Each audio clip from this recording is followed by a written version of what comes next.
Good afternoon, Mike. Appreciate you coming on today on a Friday rather than a Monday. We're not working Monday. How you doing? Pretty good. Just trying to digest, what happened last night. I've never seen a blowout like this that apparently means so little to anybody. It's like a lot of these people are going, you played Pine Bluff High School. Well, it wasn't that. They're not that bad, I promise you.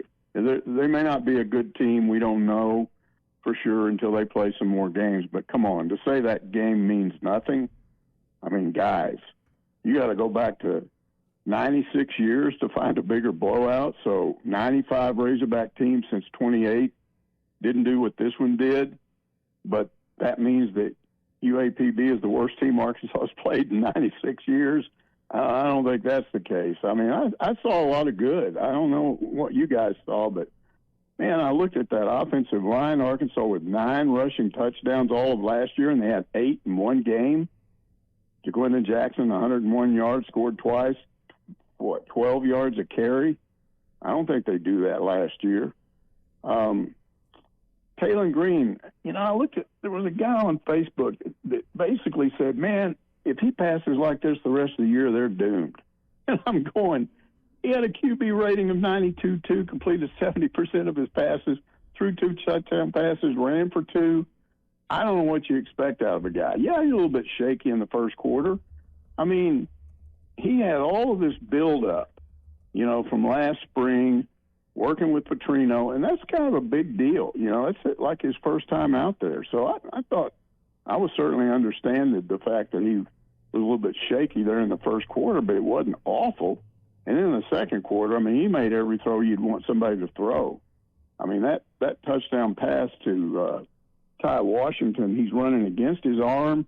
He's throwing on the run. He puts it over his shoulder, right in his hands. You can't throw a better pass than that. Mike, I was going to ask you who other than the quarterback or what position group impressed you the most, and then I wanted to throw in there, does all Ty Washington do is score touchdowns when he plays? Like, it seems like every game, if he's playing, he always flashes and stands out. Yeah, and what would have happened last year if he didn't get hurt? Honestly. I mean, people have overlooked that, but, I mean, he's big. He's big time. This guy is he's efficient, like you said. What impressed me the most, what position group? Yes, sir. I still got to go with the O-line, just what they did. And I realize they're not going up against a dominating defense, but, guys, you didn't see any of the jumping off sides and all that stuff they've had and, play penalties being called for holding and all of that. They didn't do a lot of damage. Last year, the offensive line not only didn't block, a lot of times on big plays, they did damage because there was a holding penalty that called the play back. So I like what I saw. I fully realize it's really difficult to analyze this based on the opponent. But I really want to see what UAPB does the rest of the year. I like their quarterback. I mean, he was big. He could run. I mean, there was one play in which he really was going right. Virtually half of Arkansas's defense was after him, and he reversed field. And I thought he was going to score because it didn't look like anybody was over there on the left side. And then out of nowhere, Xavier Story just came out. I mean, that kid is – have you seen a linebacker with that kind of speed? No kidding. I mean, that ended up being a 2 or 3 yard loss when it could have been a touchdown. So yeah, I was going to say Harold Perkins from LSU when we had that guy. That was the type of speed he looked like. Yeah. I mean, he really surprised me. I thought, who is that? I thought it had to be a cornerback. And when I realized it was Sorey, I was like, wow. It looks like a faster team, Mike. I mean, just independent of the team that they played. They looked like a faster team on the offensive line, on the defensive line. I think these linebackers they've brought in. Now, I know some are playing safety every once in a while. Some are up at the line of scrimmage sometimes. Dix, Worth, Switzer, they're fast. Sorey stood out, though. Like the first play, and he's knifing into the backfield. You could see this is somebody that has the kind of speed that you didn't have at that position last year. I think it's a faster team just based on watching yesterday. Yeah, and I believe that, just watching them in practice and watching some of the plays that we don't get to see, but thankfully the U of A posts these things up on, on Facebook and X, and you see them later on and you're going, wow, what a play that was. I like what I see so far. And now I've been talking to some people that are familiar with Oklahoma State, and they said, look, Green did not get pressured in that game. They didn't blitz him, and he's going to get blitzed coming up a week from Saturday. So we'll see how much difference that makes. Hey, Mike, did you get a chance to I got to watch. I hate it for Max Johnson, North Carolina, Minnesota game. You know, Lindsey's up there, so I kind of watched that. Then I watched the North Dakota State, Colorado, kind of had both those on. Did you get your eyes on any one of those games? And what was your thoughts on Shedeur Sanders week one? No, I tell you what, guys, I was watching Missouri. Okay.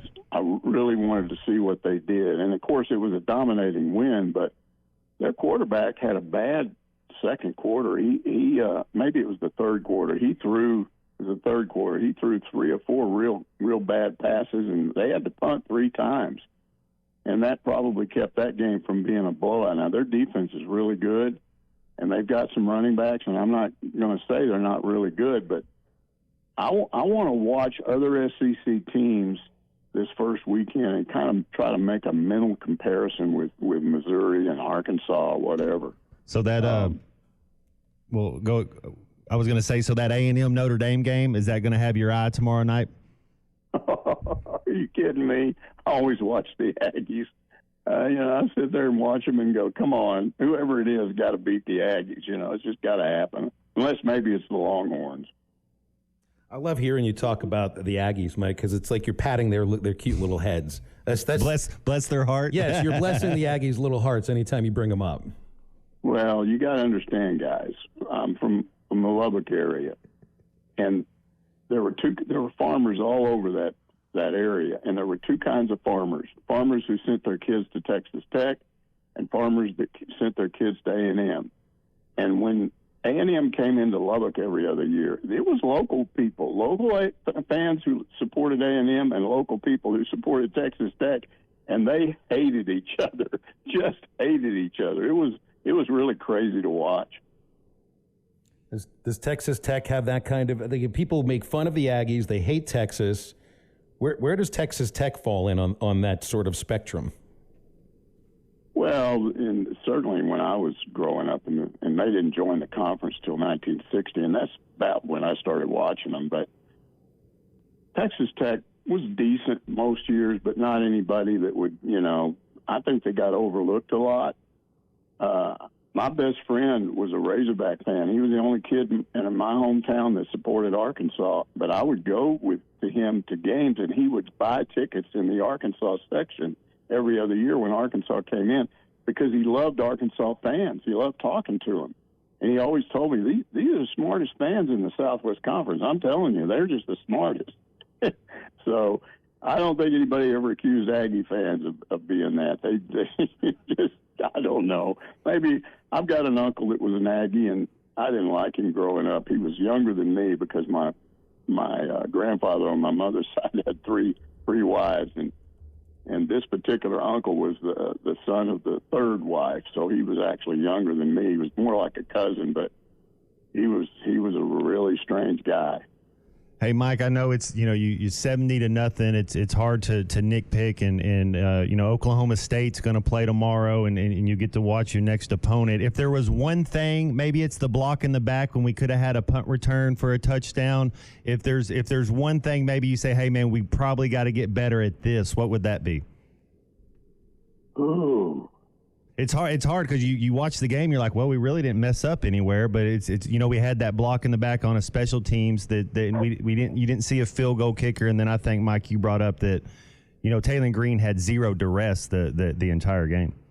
I don't think the secondary got tested enough. There was that one long 60-yard pass where the UAPB quarterback's foot was out of bounds.